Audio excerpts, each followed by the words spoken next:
Salam Teymur müəllim. Mənim sualım belədir ki, sizin fikrinizcə təbliğatın daha təsirli olması üçün onun müəyyən bir auditoriyaya çatdırılma forması yoxsa məzmunu daha önəmlidir?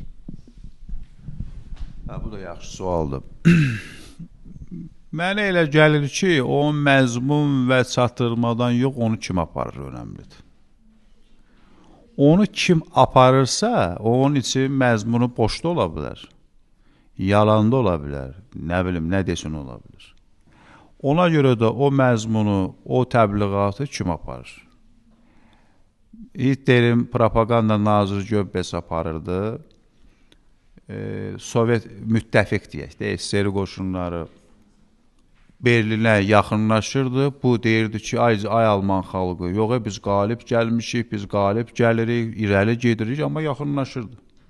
Alman xalqı ona inanırdı. Demək, onu məzmundan çox onu kim aparır, kim inandırır. Elə fürsət də verdim, bizim dərsimiz də siyasi kommunikasiya olaraq bu inandırmaq sənətidir.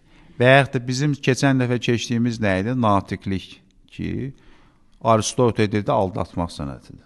Ona görə də bunu kim necə aparıb aldadır və yaxud da kim necə aparır inandırır.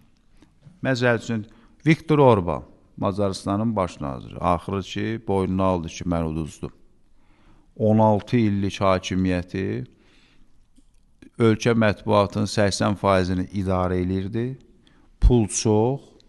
Bundan əvvəlki seçkidə bunun müəqqibləri daha güclü idi, daha sıx idi, udmuşdu onları. Amma indi inandıra bilməz. İndi apardığı propaganda heç bir şey şamil etmədi. Qalib gəlmədi. Qarşı tərəf güya neynəb? Qarşı tərəfdə müəyyən propagandalar apardı, amma qarşı tərəf istifadə elədi bəzi məsələlərdən və bu iqtidarı, belə deyək, əks propaganda ilə iqtidardan saldı.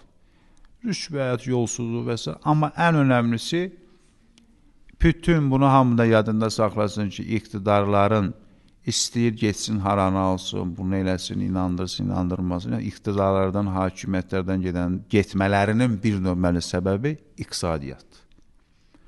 Viktor Orban da nə qədər elədi, iqtisadiyyat güclüdür, filan bəhməkən, amma inandıra bilmədi. Yəni, çox şey var.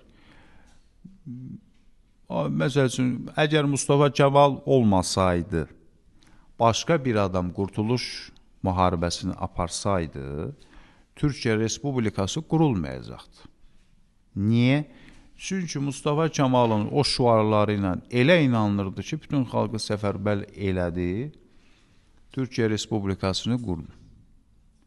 1988-ci ildə Topxana meşəsinin, belə deyək, məhv edilməsi ilə başlayan o müstəqillik, o hərəkat, Topxana meşəsinin qırılmasına qarşı olan bir hərəkat, Qədd Azərbaycanın müstəqilliyi. Amma onu, o başda gedən insanların inandırmağı oldu ki, yəni o inanım, ona görə də propagandanı kim məzmun fərqi yoxdur, əsas mənə görə, sizi görə bilmirəm, kim aparır?